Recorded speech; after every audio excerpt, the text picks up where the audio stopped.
You're tuned in to the mighty RSC, the Ringside Club.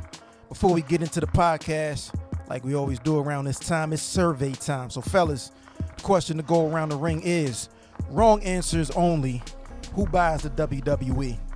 I'm going with Puff Daddy. He vacates all of the belts, and then he sends everybody to go cop the cheesecake, become number one contender. Ron, what you got? I got Nickelodeon. I don't know why. I just Nickelodeon. It's a dope ass company. We're gonna go back to that cartoon shit. So Nickelodeon, why the fuck not? Slime time. I think the only person that people can hate more than Vince McMahon right now is Elon Musk. So that's who I got. Yo, the Twitter championship. Fuck TNT yeah. championship. It's the Twitter championship. Took mine, man. He took mine. But you know who else is gonna buy WWE? His name is Tony Khan. Jesus. I'm with it. I'm with it. Let's start the show. Peace to the gods, the Ringside Club pod. My name is A.O. Say you heard around the Don. Blame Boogie while you at it, blame Chad Law. Kayfabe is dead, break the fourth wall. Whatever style, whether it's lucha or strong style. Come through the beam, you fly, burn the bar down. Back to the pad, chop it up for the par. Ringside Club, intro to the squad as the show starts.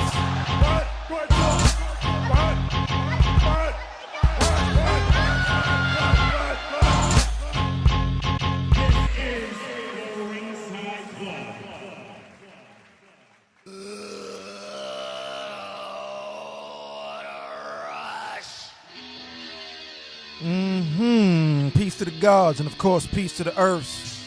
Boys, girls, children of all ages.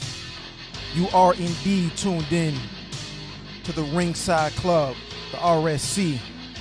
If you don't already know, everything you need to know is at therinsideclub.com. Right now, we are broadcasting live from the Empire Tri-State across all social media. That means Twitter, that means TikTok, Instagram. Make sure you subscribe to the video on YouTube. All of the audio is at Spotify, Apple Podcasts, and all other podcast platforms. Please indeed let somebody know what's going on over here. What is this, episode 16, 17, something like that? 17. Something like that. 17. 2023. What it do? All right. My name, of course, I go by the name of A.O. You can find me everywhere at DJ A.O. Baker. You heard? I'll pass it to the guy. Ron Don, what's good? Hey, who are you? Let me introduce you to the other Don. Don. Yes, sir. I am that guy, Ron the Don, and you can find me on all socials at Ron Don PMF. You see the coffee in the background. You see the hat. You see the winter hats. Cop them when you can. You heard? We in here. What's good, Bug? You know, The champ is here. still reigning supreme. So, it's your boy Blame Bug, everybody's favorite scapegoat. Blame's worthy. LeBron blames. Blames in the giant peach. I'll pass it over to my boy, Chad Law.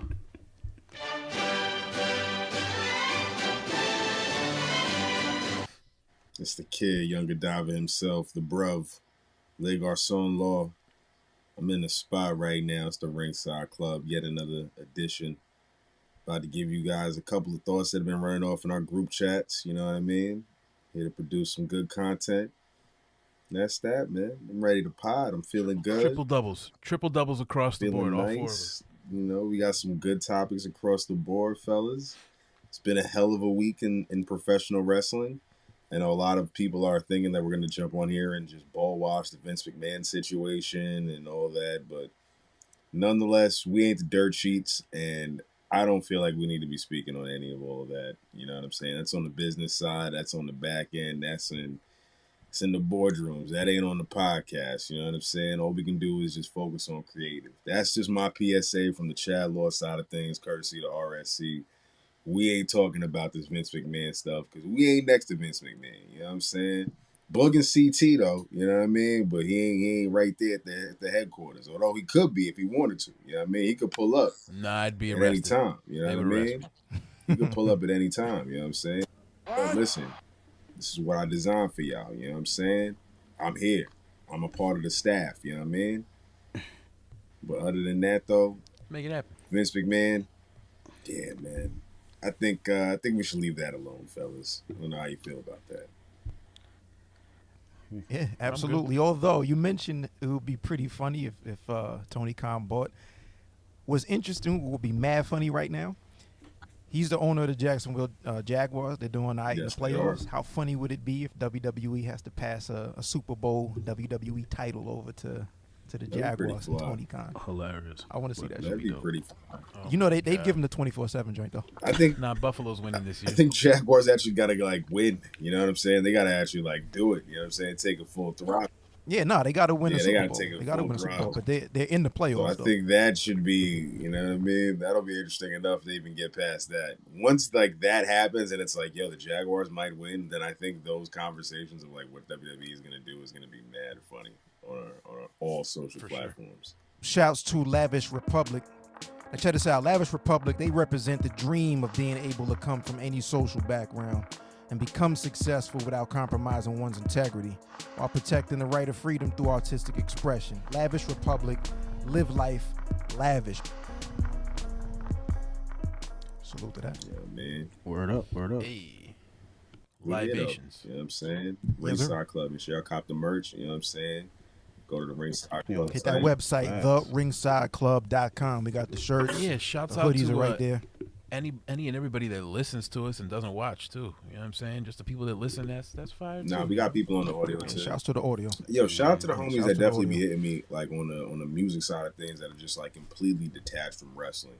They be hitting me like, yo, I didn't know this was still going on or this is a thing. Like it'd be bugging me out sometimes and I'm like, yo, what do you mean you don't know this is still a thing? Like, do you watch basketball? Yo, we're in the bubble. That's Do you watch why. basketball? You know what I mean? Like, do you watch soccer? Like, that's like being like, yo, is soccer still a thing? Like, yeah, soccer is still a major thing. Like, you know what I'm saying? Like, it'd be tripping me out sometimes. People really be like that. But I think that's a testament to, like, how strong wrestling is today. You know what I'm saying? Like, all the companies we got right now that are thriving. Really, AEW. Like, let's be real. If AEW wasn't around and this Vince McMahon stuff was going on and the WWE was the only game in town, think about the wrestling landscape. Like, I don't think we would be this enthusiastic and have this much premonition and predictions of what's going to happen if there was no AEW. And I attribute that to There'd be a lot more social media influencers. Like we don't yeah, have enough you know already. what I'm saying? It really would be tough to just hold everybody in WWE. Imagine all this talent just floating through without an AEW. Yeah, that's why like a nationally televised wrestling program is a big fucking deal. You know what I'm saying? It's one thing to just be able to sell some arenas out, but that's why a lot of people were skeptical that AEW was going to be able to do anything without a TV deal. And once they landed that TNT Turner TBS bag, it's like, all right, we got Yeah, something. they did. You know what I mean? They definitely did, and they definitely do, man. You know what I'm saying? Think about how long Impact and Ring of Honor were like right there, but they just couldn't get the TV. Yo, speaking of Impact and Ring of Honor, it's been 10 years since those companies have been doing probably some of their peak best work. Like if I'd say I like that. 2013 was a really good year for wrestling. I like that segue. So yeah, that's pretty much my topic, ladies and gentlemen. 2013. It's the top of the year, and even though we did have an episode that dropped last week, and appreciate y'all that tuned in, the top of the year is always a good time to look back, right, at the previous year, but also just, you know, wondering what's in that vault from 5 years ago, 10 years ago, 20 years ago. So I just pulled up like a little Wikipedia of highlights, some stuff that was going on in the world of pro wrestling from 2013. I'm literally on the Wikipedia page, and the interesting thing to me is kind of where some of the people that are either in the E or in AEW right now, or retired or whatever, what were they doing like 10 years ago?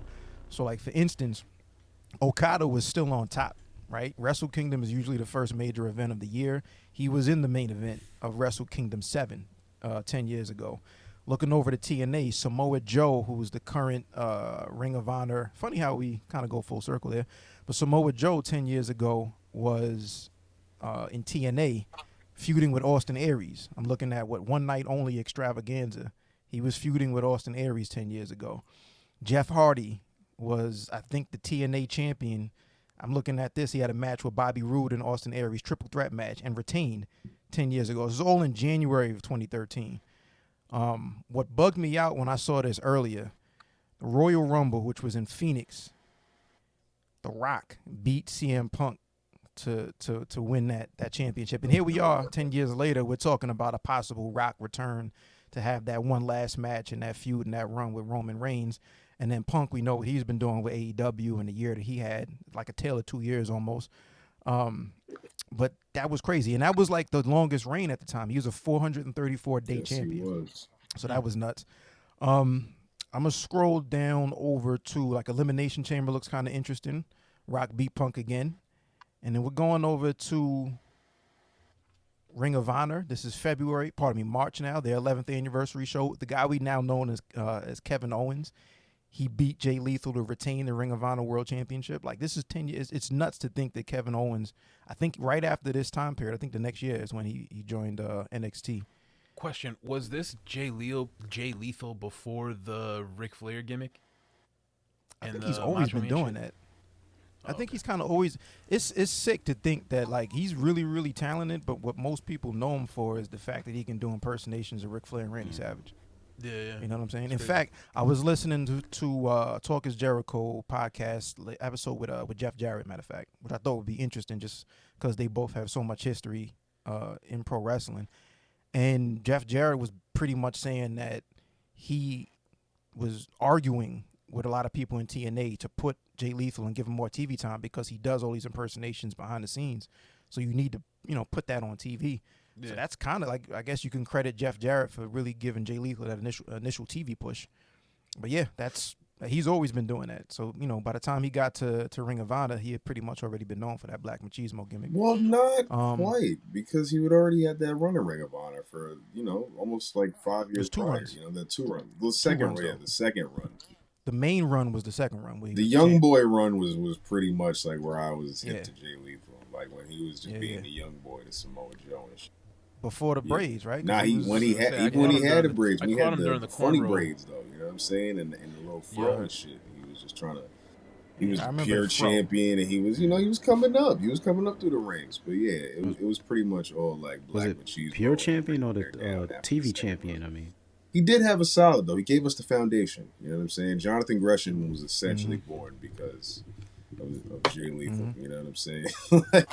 Always been a big Jay Lethal fan. Like I remember, what the hell, House of Truth. I remember that. The House of Truth was kind of fire with what's his name? Truth Martini. I think Truth Martinez or Martini. Yeah, something like that. Yeah. That's crazy. So I'm gonna fast forward. I just want to go down this this WrestleMania from 10 years ago because again, Rumble is right around the corner, and then we're gonna hit Mania season. I'm just curious. I haven't looked at this yet. I just want to see what some of these matches were. So we're going order. Looks like there were 9 matches. The Miz beat Wade Barrett by submission for the Intercontinental Championship. The Shield was in the second match. The Shield beat Big Show, Randy Orton, and Sheamus in 10 minutes and 33 seconds, 6-man tag. And look at them. All 3 of them are on top right now. Mark Henry beat Ryback in 8 minutes. That's amazing. I was about to say, you're saying WrestleMania, or is this like... This is WrestleMania. This is WrestleMania 2013. Mark Henry beat Ryback. Yo. Team Hell No, Daniel Bryan and Kane. This is for the tag team championship. They beat Big E Langston. He still had a last name. He was the Intercontinental Champion that Shouts year. out to Big E Langston. Big E Langston and Dolph Ziggler accompanied to the ring by AJ Lee. Jeez, wow. I remember Fandango beat Chris Jericho. I remember that. In 9 minutes and 11 seconds. I remember that. Big upset. I just remember Fandango. I don't remember the match. Match number 6, Alberto Del Rio, who was the world heavyweight champion. He accompanied to the ring by Ricardo Rodriguez, of course, one of the best intro men in the game ever. He beat Jack Swagger, who was accompanied to the ring by Zeb Coulter. That was for no Ricky title. Starks laid into him last night, bro. Who's that? Ricky Starks laid into him last night. You forget that Jack Swagger, Jake Hager, is a former WWE champion. Like, you really do forget that. Yo, champ. Like, he was a champ. World heavyweight champion, nonetheless, but he was still the champion for the WWE brand at some point in time. For an extended run, actually. He was pretty much main event as soon as he got there. And to round out the semi-main and main events, 3 more matches, Undertaker beat CM Punk for the second time in a row. No, excuse me. This is after Punk lost two pay-per-view matches to The Rock. So he lost the belt, lost the rematch, and then this was the match, the Undertaker match. He had the Undertaker match that year, so Taker beat him. Paul Heyman was still Punk's manager. Then we had Triple H, who came to the ring with Shawn Michaels. You just reminded me about that match, yo. Holy shit. I was always thinking, like, what the fuck did he do after he lose the title? But I just remembered. And because they never mention it because they hate CM Punk. So you never ever see clip or any reference of like, yo, you know Undertaker and CM Punk had a match at WrestleMania? Like, granted, they had a feud for the world title in Punk's early hair days, but like, this was the last time Punk did a WrestleMania, if I'm not mistaken. So I'm just like, this is actually... It was, because the following year, I think, he left at the Rumble. Yeah, he was gone. So that's why I was just like, yo, this is actually... What I will say is, like, 'cause I think after the Undertaker match, he went away for a little bit. I might go watch that. And I think he came back. The best, one of my favorite matches of Punk's career was the match he had. I think it was this SummerSlam. It had to have been this SummerSlam because he came back. We had the mutton chops or whatever against Lesnar. I forgot. It was a no holds barred match. Yeah, that's one of the best matches in his career. I forgot they even had a match too, yo. And it was fire. Oh, yeah, that. Right. It was fire. It was that year SummerSlam. 10 they years ago. buried the memories of CM Punk in the WWE. That you really forget that CM Punk had matched with Brock Lesnar and Undertaker in the same year. On his final year. That's what happens when you get on podcasts and talk crazy. On his final year. Golly. Yep. Yeah. That's true. 2 more matches to go. Triple H along with Shawn Michaels beat Brock Lesnar in a no-holds-barred match. And the stipulation, long-ass match too, 23 minutes. If Triple H lost, he would have had to have retired. And in the main event, Cena beat The Rock for the WWE Championship. So it's just interesting to see what was going on 10 years ago, where some of these people were. Thank God what's been going on for since. This generation of wrestling. Yo, that's all I gotta say. Like, thank God for it, because that lineup looked like looking at it now. Mark Henry and Ryback. That's all you had to say was like, yo, dog, I really sat through that. I ordered that pay-per-view. That was like, because WWE Network wasn't until 2014, so I'm pretty sure I was still like ordering pay-per-view. How about we was buying, this is pay-per-view, so that would have like a quick I'm pretty cash, sure I was, part of that is I don't think I was jailbreaking shit. Like, the WWE Network didn't start until February 2014, so like, I'm pretty sure like I was ordering, like, because I was following that Punk run, like, Punk and Rock, I was like, nah, I gotta order this shit. I was like, nah, this is OD. This is next. This is like, at that time, come on, son. This is a crazy match. I was like, Punk and Rock? Nah, take my money, WWE. You got it. What? Yo, hey, you and me at that time, we were definitely splitting pay-per-views. Like, facts. We still do. Fuck that. Yo, that's when we really started splitting pay-per-views. I wasn't paying no $50 fucking for Nah, I don't mind paying. I was paying. I don't mind paying. I definitely don't mind. Paying it, yo, that's crazy. You just made me think about that, man. God bless, yo. I don't take the WWE Network for granted, man. You know what I'm saying? They came through when they needed to do what they had to do. You know what I'm saying? God bless them. They definitely made shit easier. That was Peacock, a savior. pause. You know what I'm saying? How you get it? Pause. How you get it? You know what I mean?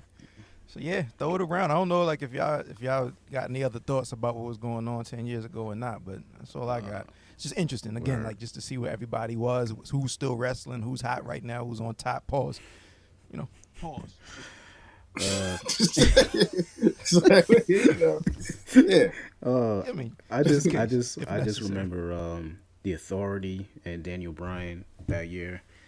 I just remember that we were just talking about in pre-pro, Daniel Bryan in the ring with those 1,000 people, just taking over the WWE at that time, just trying to get I think he was trying to get the match, or something. Wasn't he a member of the Wyatt family around that time? Yeah, for like 3 weeks or something. Like a couple then he weeks. went back. Then that was weak. That was wild. That was anytime he works with Bray Wyatt is mad weak, yo. It's just like, what the fuck is going on? Yeah, and I thought it would have worked because he had the beard and the hair going, so you blended in with that, but it didn't work. That's another topic for another pod, yo. Just the whole evolution of the Wyatt family. Like, we really sat through that bullshit. Like, we had. It wasn't bad. Terrible. It wasn't bad. Like the best shits were when they were feuding with the Shield. When they were feuding with the Shield was kind of fire, but It wasn't terrible. It wasn't Will that bad. I've Smith seen goes When he down worse. in burned later down time. when Orton burned down Bray's crib, that was crazy. Oh, that was wild. hilarious. I don't know what that was. And he just stood here and did his pose or whatever. Like, that shit. Yo, While by the that, house. while that shit burned That was down. next. Yo, how you commit arson And then pose in front of that shit? it, Like, you like, ain't just commit a crime just arrest in front me, of 2 million like, people. fuck out of here. Nah, we wild. need that photo pulled up. That's a funny ass photo, actually. I'll find it. I'll find it. That's the Man, graphic. I just remember the the yo word, man. I just remember the Shield running through everything too, and there's a few other things in there. I think we're saying Rock, Cena beating Rock for the title. It was a few days. I know shit was funny enough. I think Alexa Bliss came to the main roster that year too. I saw before. That was hilarious. So, just to see where she's at now, and how we were killing her last week. So that was crazy. Herself. She killed herself. Sorry. Oh man. She We did ain't it do to that. herself. She got murdered last week from us. Shit.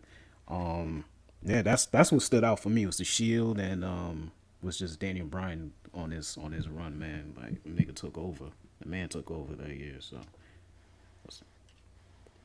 what you got, bud? Bro, what you got? I mean, I'm gonna be real with you. Anything I have to say would be kind of made up because I was tapped out during that time, as I mentioned. So that wasn't when I was really a big wrestling fan. I've always been a big wrestling fan my whole life, but I just wasn't really tapped in to the day to day and knew what was going on. Pretty much the whole Ruthless Aggression era, I was just out till just about after this time period we're talking about, like around 2015, 2016 is when I tapped back in. So my knowledge of it is very limited. Just looking at the list of matches that I saw, though, I will say that Triple H against Brock Lesnar must have been interesting to watch. I want to watch a lot of these back. Undertaker, just me seeing CM Punk wrestle his stint in AEW was my only experience with him. I haven't watched any of his younger stuff. So watching that back and seeing him younger versus The Undertaker would probably be interesting. Yeah, I mean, seeing any of these matches, I know we were just kind of joking, but I really love Mark Henry, and throughout his career, I feel like Mark Henry had some pretty interesting matches too. So even though I don't give a shit about Ryback, I wouldn't mind watching that match. Ryback was the joke in that match, by the way. Of course. Seeing Chris Jericho be defeated now by someone that I'm not familiar with. I've seen Fandango as a name, but like I said, I wasn't a part of any of this, so if I saw this person in a lineup, I would pick the wrong one. But all that just to say, I don't want to put a damper on the topic. I do feel like I was in a very real way tuned out, and I'm now going to tune back in and just take a look at that stuff and see if it's anything worthwhile for me now, if it catches my attention. Yo, quick question before we throw to Chad. Like you said, you got back in like 2015ish. What was it? What brought you back?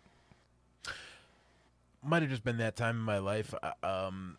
For a period when I was really heavily into the music production and the graphics and just really, really getting my feet wet in that for the first time, or professionally, whatever you want to call it. I didn't really have the bandwidth to pay attention to much else. I was really working a lot of like heavy hour days and stuff like that. I know a lot of people say, "Yeah, I was busy. I was, outside." Yeah, fuck all that. I was really working really hard. Yeah. So during that time frame, I didn't really have a lot of me time, if that makes sense. There was a period when it kind of slowed down a little bit. I met my wife. We started dating, started watching some shit, and I had more time to watch things on my own. So I just was like, "Hey, let's watch this again." And I kind of just tuned into WWE and been here ever since. Welcome back. I would say for me, the Bully Ray era at Impact Wrestling.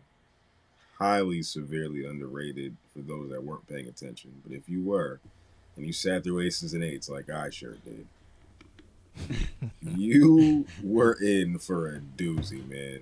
I think he was definitely doing an amazing run. You know what I'm saying? We covered a lot of WWE stuff. And that was like him with Hogan's daughter and stuff, right? He had the Brooke Hogan stuff. You had pretty much the Jeff Hardy feud. Chris Sabin had the title belt for a little bit, and then they swapped it back, gave it to him. Then you had the AJ feud, and pretty much AJ's run of like ending at Impact and then going over to New Japan full time. Then that had Magnus. He had his run there as a world champion. Impact at that time was actually pretty damn alright, man. Like, I was an avid Impact wrestling guy. To your point of like when you tuned out, I tuned out at 2007 until 2000 and I tuned out right after Shawn Michaels and John Cena.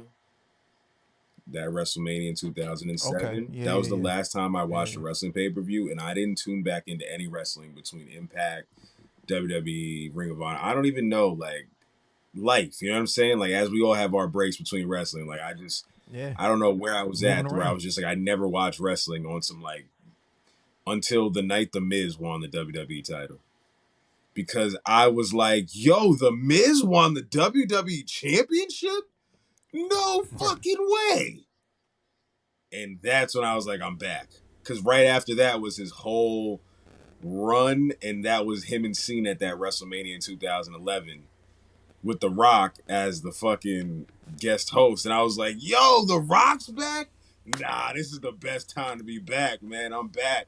I'm tuned in. And ever since then, I just was like, yeah, I'm here. I'm here. Crazy to say. Shout out to The Miz, man. He brought me back to WWE and brought me back to wrestling, man. His night of winning the money. I didn't even realize he was Money in the Bank. That's how disconnected I was. Like, imagine like you had no idea that the WWE champion that night was like even the Money in the Bank guy. I just happened to just like, I was like, oh, let me just tune into Raw, and I was like, yo, The Miz is the Money in the Bank, and Randy Orton, and then, oh shit, The Miz is the champion? Like, no fucking way. Yo, The Miz bring you back to wrestling is not a statement you're gonna hear every day. At all. Yo, I probably would. Well, I'm not mad. I meet The Miz, I'd be like, yo, I've been rocking with you, Mike, since motherfucking the Real World, my boy. I've been rocking with Me you too. since you Me literally too. was on the Real World Road Rules Challenge, kicking ass, beating everybody on that side. I miss all that Yo, too. Shit. Easter egg, chat.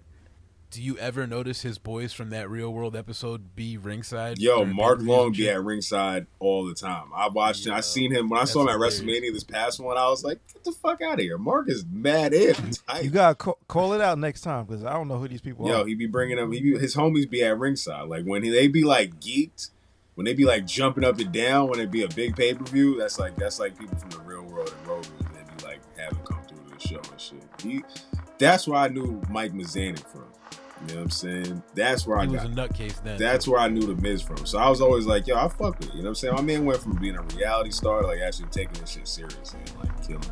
He was like, niggas laughed at that wrestling shit. You know what I'm saying? They laughed when he said I was gonna be a wrestler, yo. Like, I remember those episodes of The Real World, man. It's like, niggas like, get out of here, you fucking weirdo from fucking Peoria, Iowa. You know what I'm saying? That's a fact. Gotta shout it out. But yeah, Yo, I can't front. I'm super excited about Ron's topic right now. what we got? Is that right? All right. So we're just gonna get right into it right now. Let's get it. All right. So let me just pull up my notes for a minute. Hold on. Let me pull up my Palm Pilot.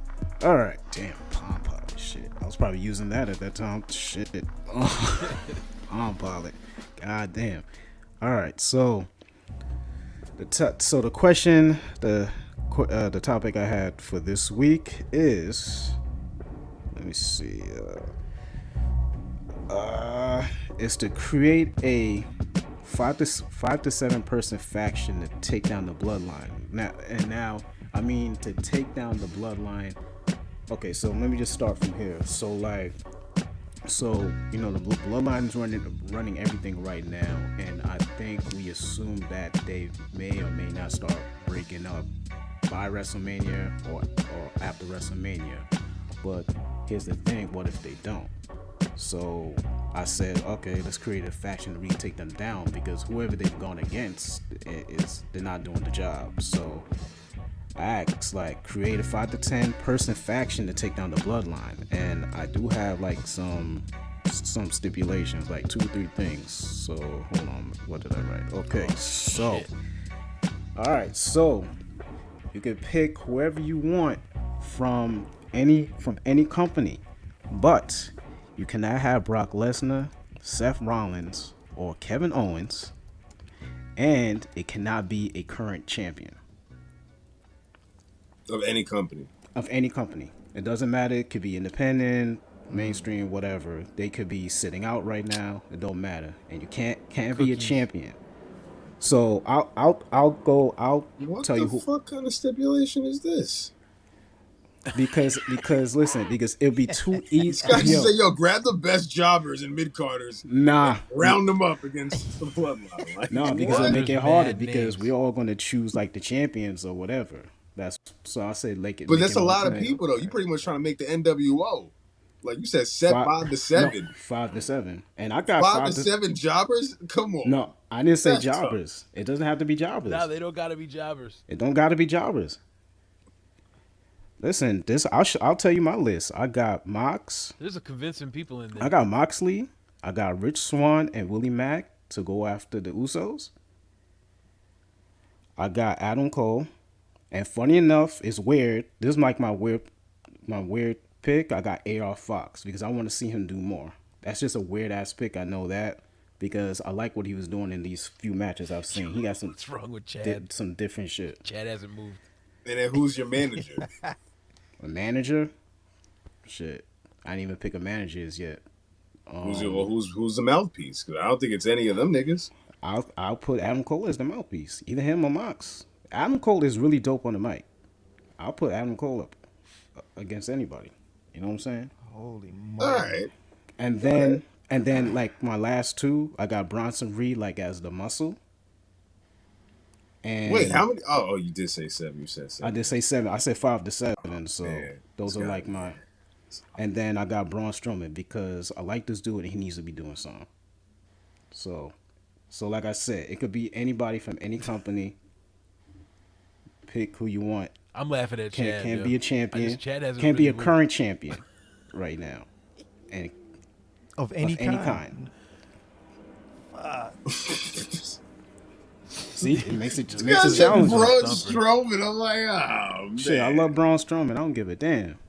I like Braun Strowman. Wait, who's Braun Strowman beating? He'll be the muscle.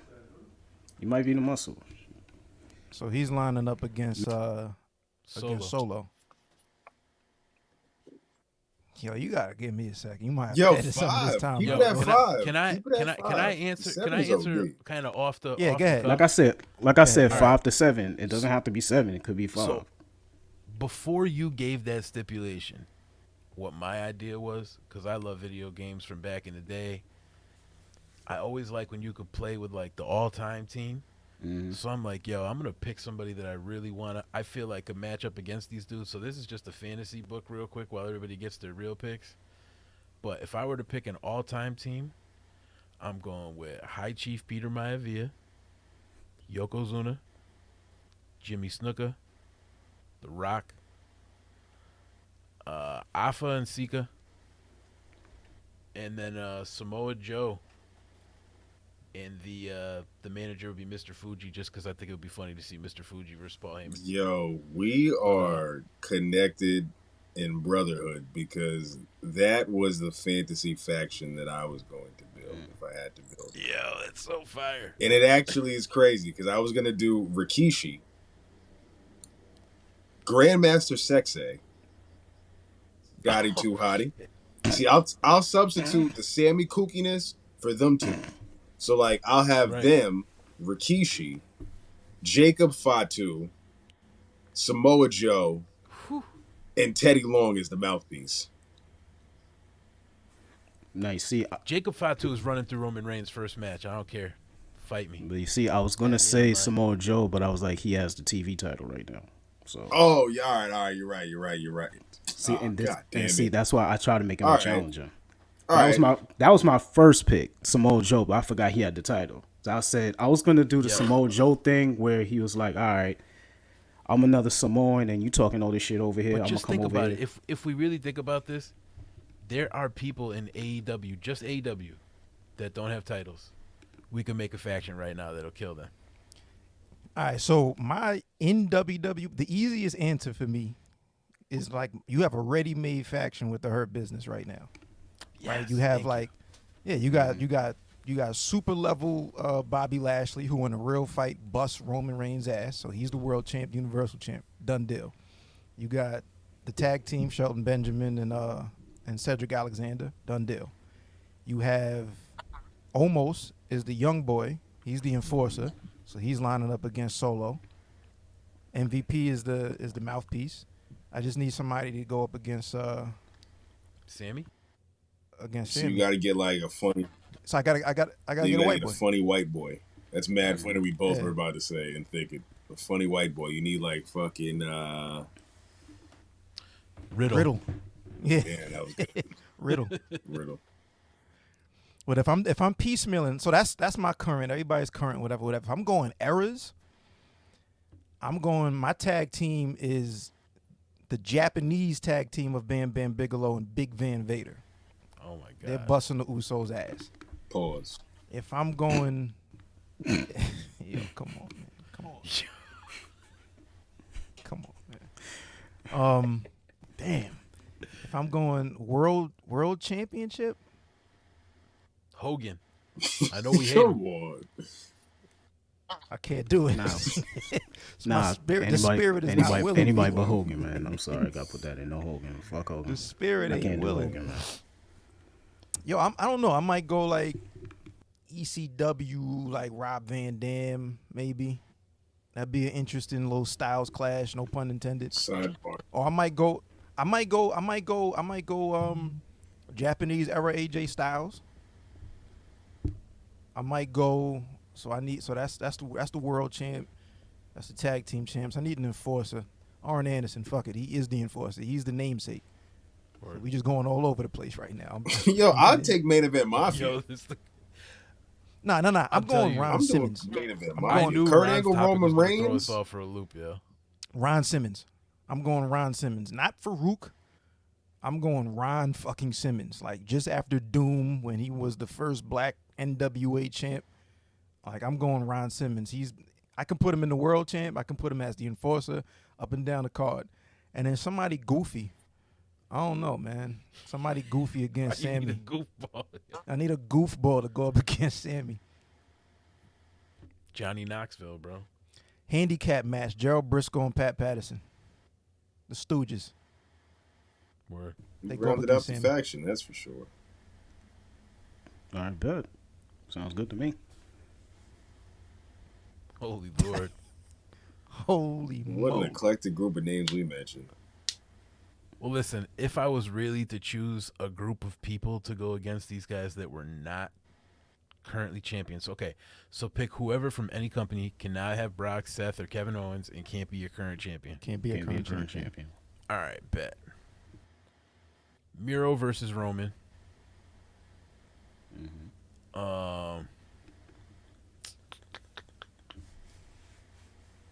Mox versus Solo. FTR versus the Usos. And damn, who's not a champion? I was just gonna say MJF versus Sammy, but that don't work.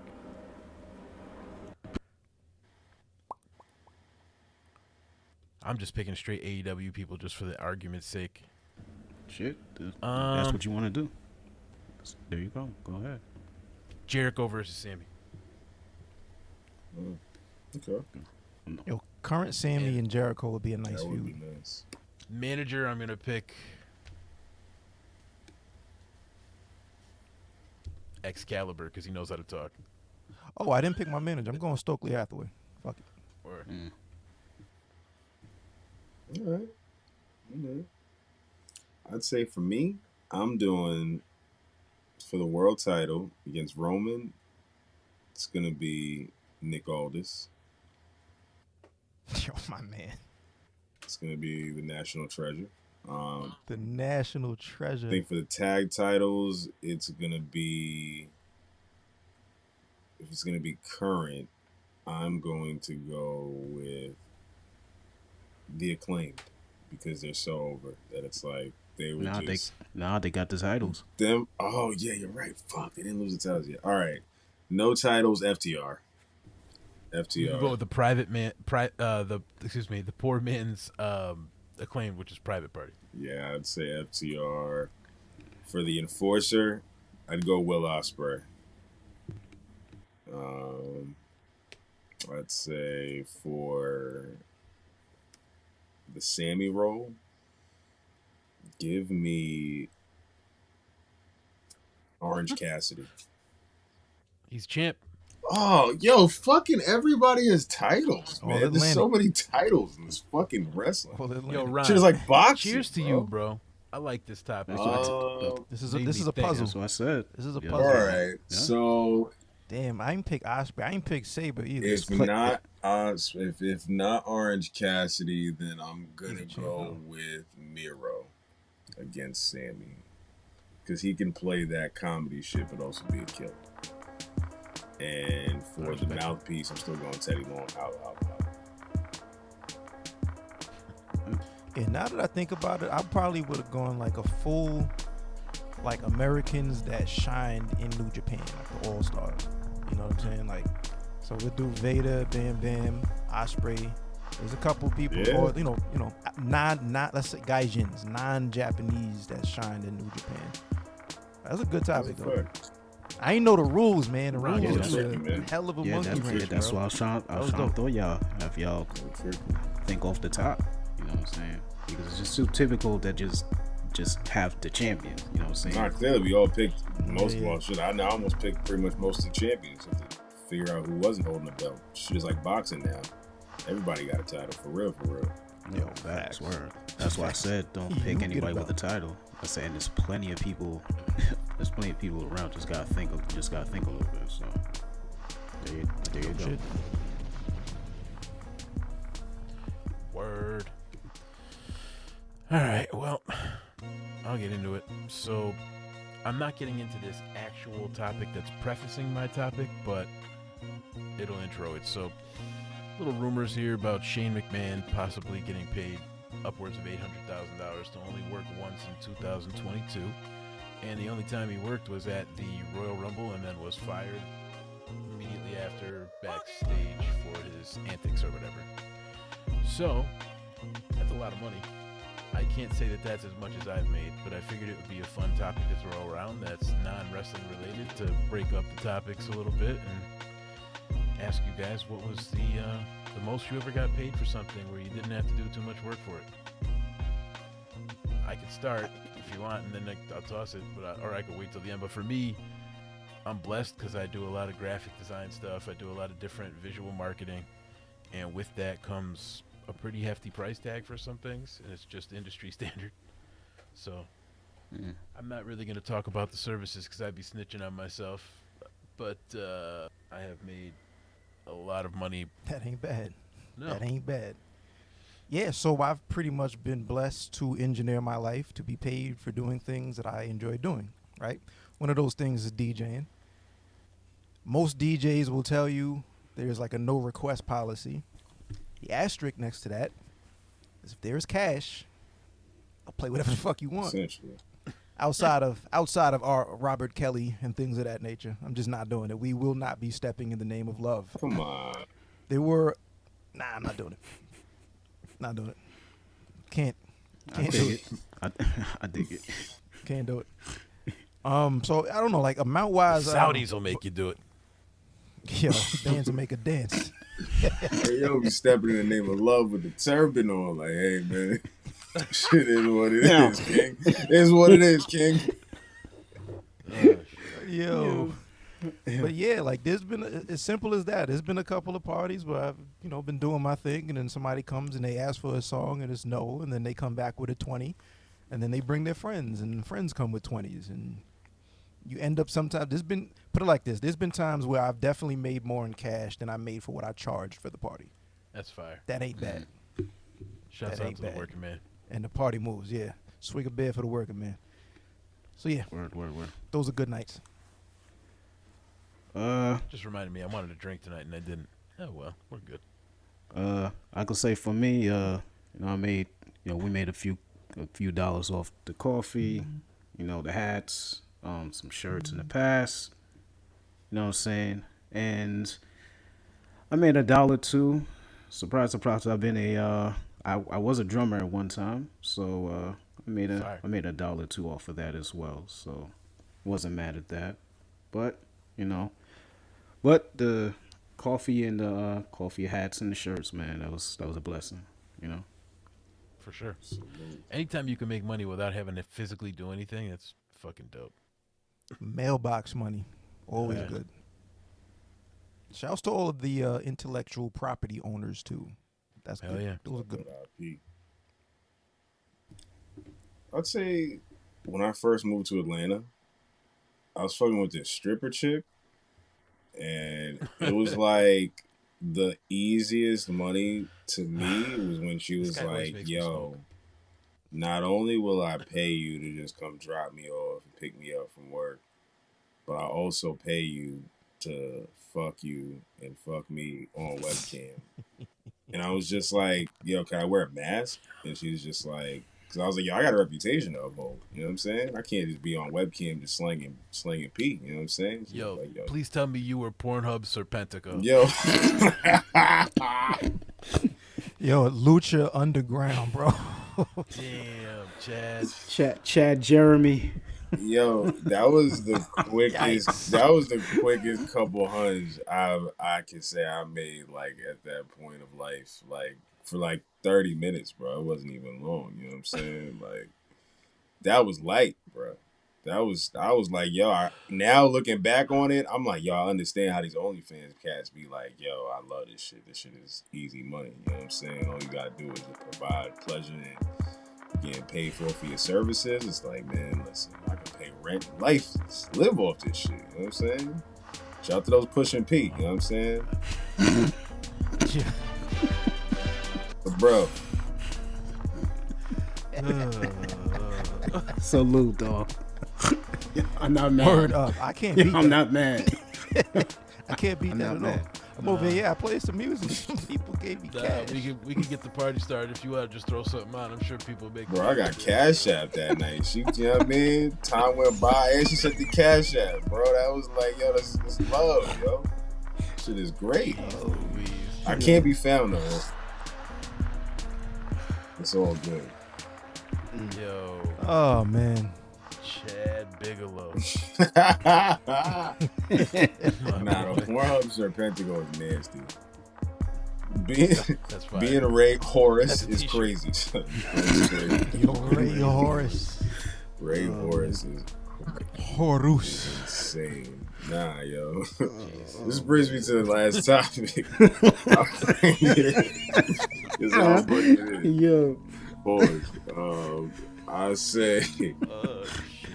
my favorite pay-per-view sets, bro. I was just going down a rabbit hole of some pay-per-views from back in the day on the WWE Network, and I was just like, yo, I miss when WWE really like put emphasis in sets. I understand this shit costs, you know what I'm saying? Times have changed, economy's hard, times is bad, whatever.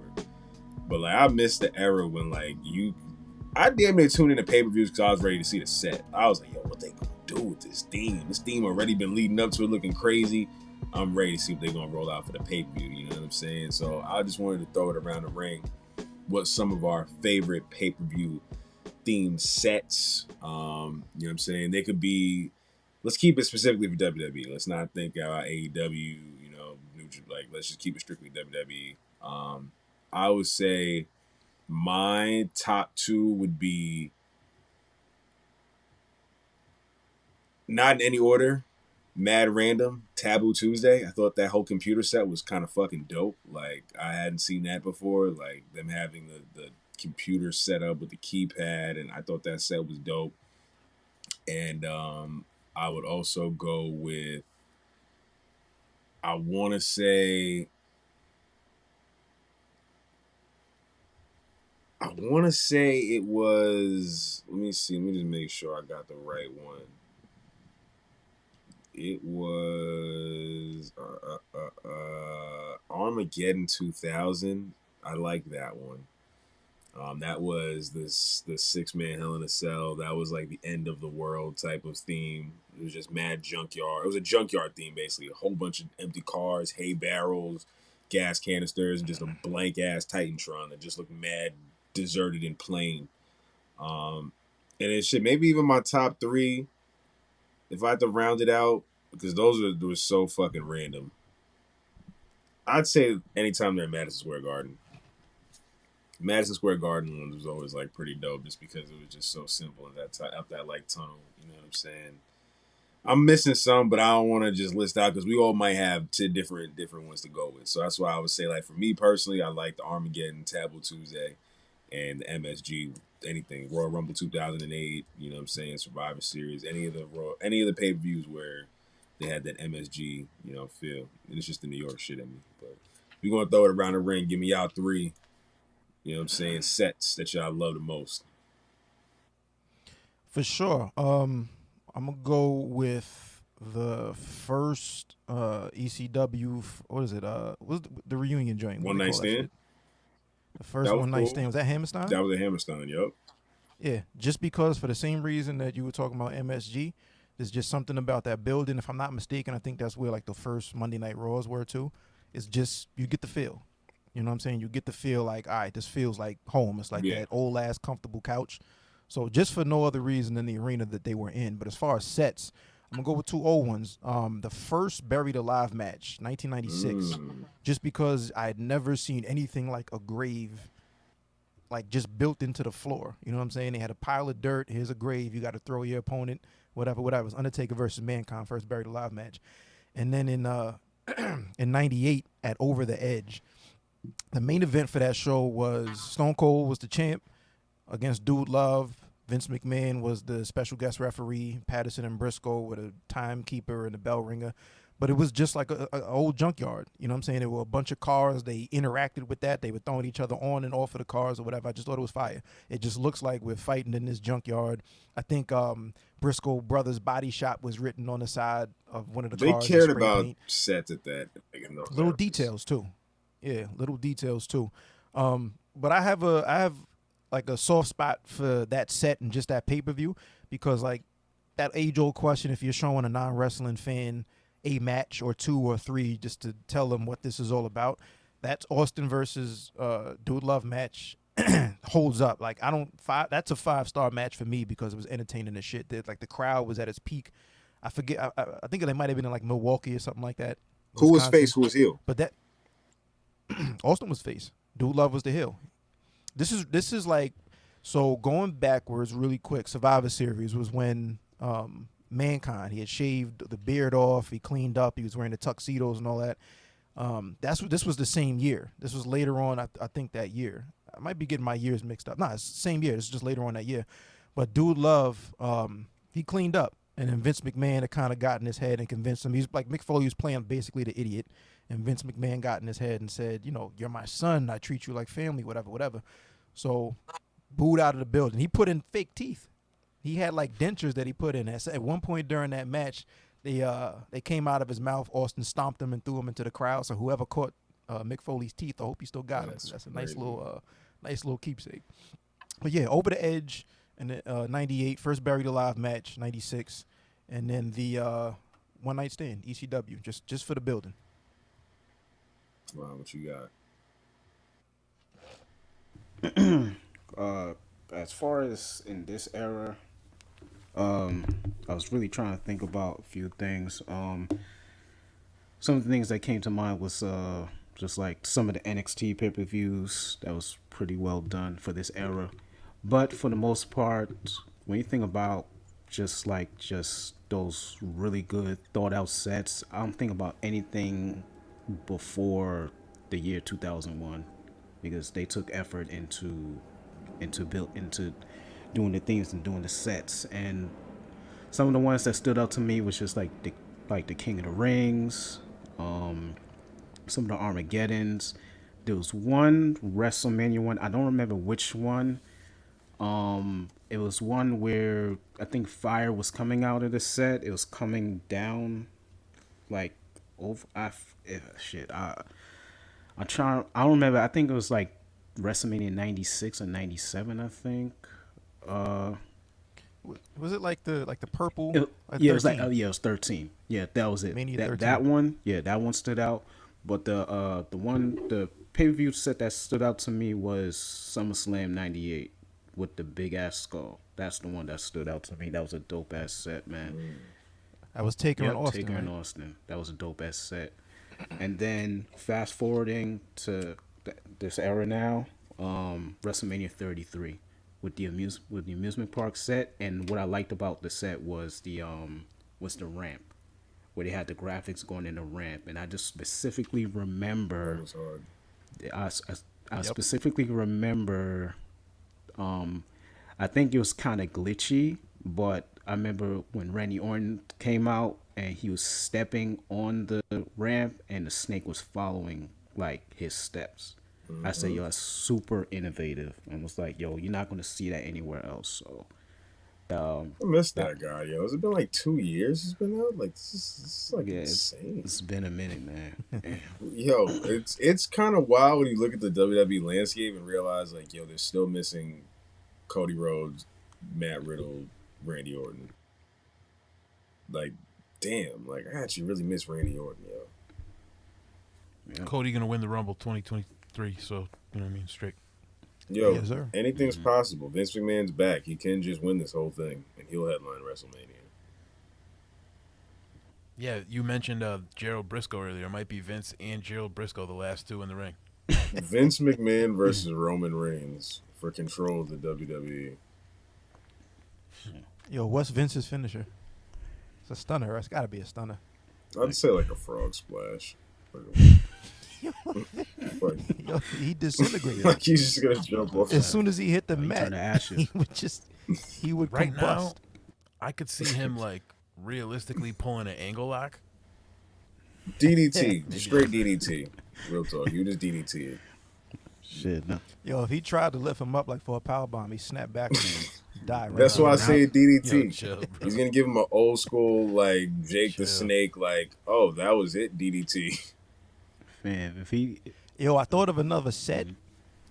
The Mania WrestleMania 9, where I think it was Caesar's Palace. Oh, I think when they were is that when they were outside? I think. Yeah, they were outside. Word. That was an honorable mention for me. Yeah. So for mine, did everybody else go so far? Yeah, you good, bud. Yeah, I'm good. Yeah, go ahead. All right, bet. So for me, because it's the first WrestleMania, just the first WrestleMania, Madison Square Garden's the first one. It's like this is the first time this ever happened. All my picks are WrestleMania, by the way. So first WrestleMania, Madison Square Garden, just kind of set the tone. I'm jumping way ahead here with my second pick. I'm picking the WrestleMania 2020 in Tampa Bay because they had the huge pirate ship. It's pretty dope. Coming off the heels of the, what is it, Thunderdome, whatever the hell the name of that thing was with all those TV screens. So it's like the first time people were out in public. Was it 2021 or that was the 2021 or 2022? I think that was 2020. Because 2020 was the pandemic one. That was Thunderdome. So that was the one that Braun won in front of the screen. Excuse me, then 2021. Yep. Yeah, 2020. They already went back that they were in Tampa. God damn. They had the pirate ship one where they were wrestling in the football stadium with the pirate ship in the stands. Was it 21? Wow.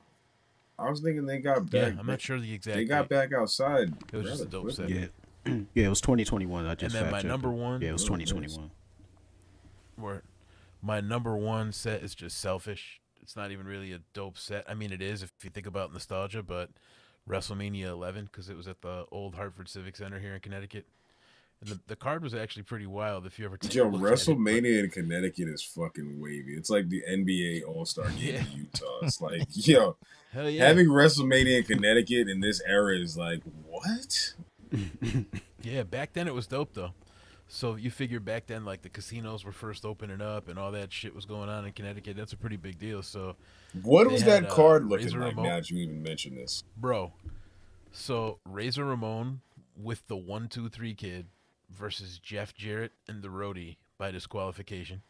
What a beat next them. group of men to be in Jesus. that match. Yeah, Looking wow. back on this. Wow. The Undertaker with Paul Bearer defeats King Kong Bundy with Ted DiBiase by pinfall. That was pretty bad. That was pretty bad. Owen You Hart. said, wait, Undertaker and King Kong Bundy? Yeah, that was Well, What year was this? Undertaker, That was the bad. Undertaker fought King Kong that was Bundy. pretty bad. I'm trying to That was remember. Owen ridiculous. Hart and Yokozuna with Jim Cornette and Mr. Fuji defeated the Smoking Guns, Billy and Bart Gunn, Jesus by pinfall. Christmas. Man, this was a painful WrestleMania. I think I remember that match. I don't remember that. Bret I don't Hart remember that. defeated Bob Backlund by submission. Yeah, there's no way us in our like 30-year-old men's stance would have been in this era and been like, yo, we're gonna totally go see Bob Backlund and Bret Hart. We would have just been roasting Or this shit the same way we are now. We would have been like, Diesel. yeah, no way, yo. So Kevin Nash, better known as Diesel, Versus Shawn Michaels. with Pamela Anderson, defeated Shawn Michaels Yeah. with Sid and Jenny McCarthy.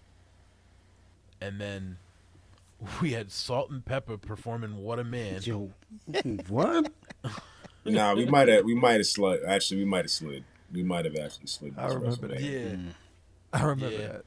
Then we had Lawrence Taylor with all his football player peoples versus Bam Bam Bigelow I kind of with remember that. all his yeah. peoples by pinfall. So LT won in the main event of WrestleMania 11, which was terrible. WrestleMania CT. Lawrence Taylor was the main Yes, event. as only Connecticut can do it. Poorly. That makes sense. That's crazy that was the main event. That's like how telling that year of WWE or WWF was, where it's like, yo, we don't even trust our card to main event this fucking pay-per-view, so we're just gonna get Lawrence Taylor and Bam Bam Bigelow Word. next. So next. What a time. Yo, what was the pay per view with the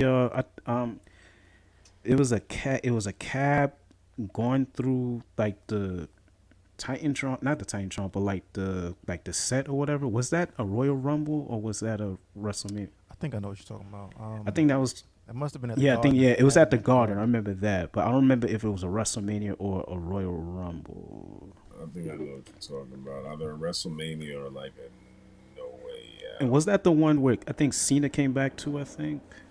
Hold on, I got a fact check. Yeah, we were saying No Way Out sets were wavy. No Way Out sets were cool. Backlash sets were dope. Always were. The Backlash swinging were always pendulums. fire. Ronnie, that was the era. Royal Rumble. Oh, I forgot about You said that was the Backlash. Rumble book? The one with the taxi coming out of the crowd was Royal Rumble.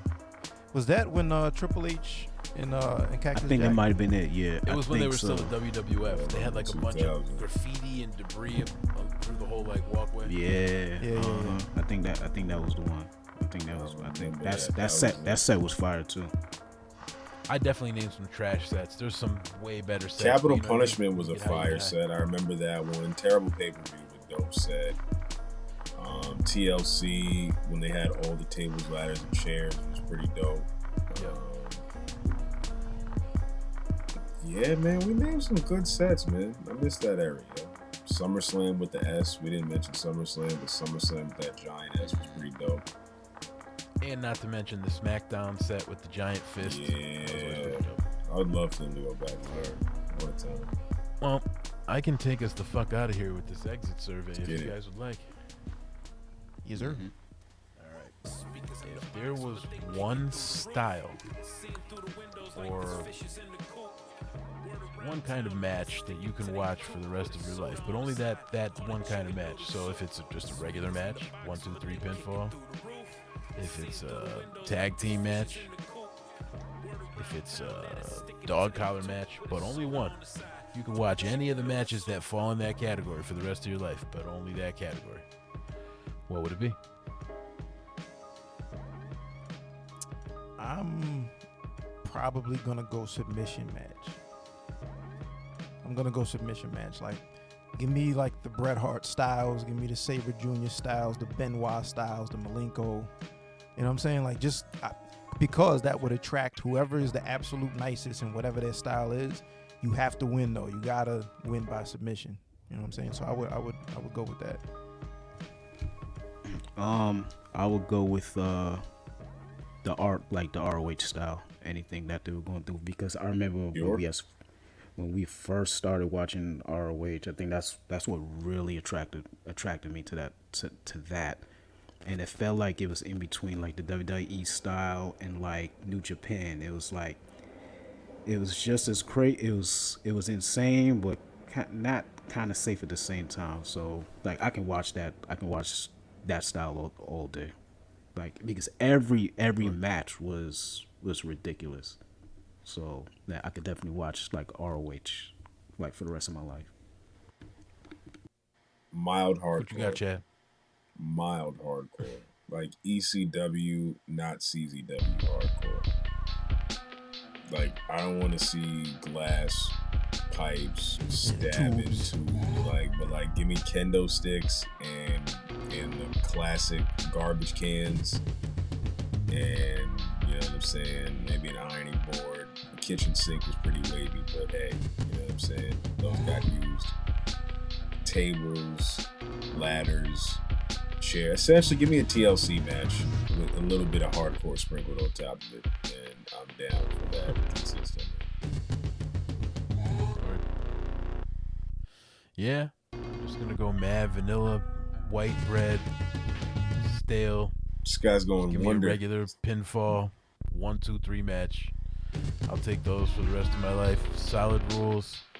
No AEW bullshit. Wonder bread ass. All rules matter. Count outs, count out. Holds matter. 5 seconds, 10 seconds. It's all there. And if you don't follow the rules, you're fucking out of here. Just like That's we what are. I can watch for the rest of my life, folks. This is We're going. But not before San Diego goes to fuck itself. And, take this thing on. Yeah, until next time, fellas, it's been real. It's the RSC. Almighty. Peace.